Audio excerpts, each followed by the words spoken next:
Are people experiencing more anxiety today than they used to, or have we become more aware of it, or do we just use the term anxiety when we could use a different word?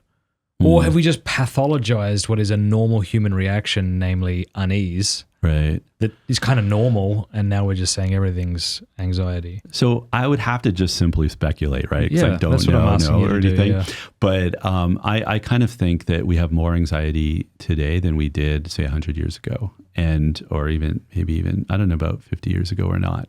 And I do think it's because I see our world as very frenzied and very busy, and in a way that I don't remember. Like, I grew up as a kid in the 70s and into the 80s. And even then, right, I don't remember. I remember it.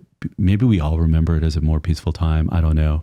But I just remember having less things constantly at me and to worry about. And I had more time, it feels to me, to sit and just be alone, or just sit and observe nature and not be distracted all the time by everything that could possibly be going on, either in the world outside. I mean, yeah, you could watch the news or get the paper, but it's not 24/7, or you're not constantly walking around with a phone that's beeping at you and giving you information.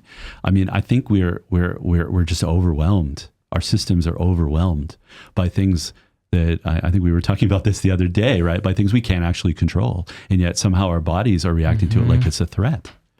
I want to look something up. Continue. Yeah.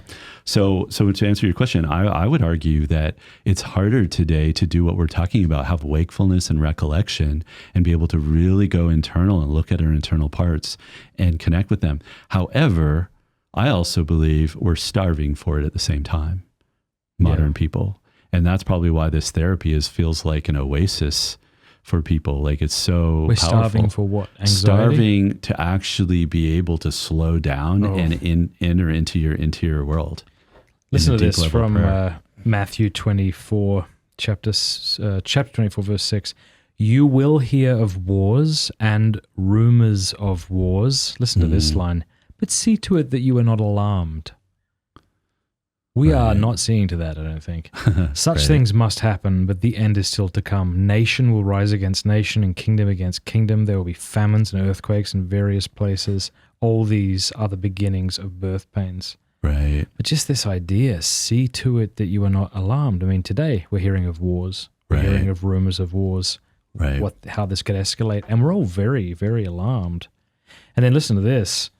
At that time, many will turn away from the faith. Just think of Catholics, and I accuse myself here, but think of Catholics on social media, right?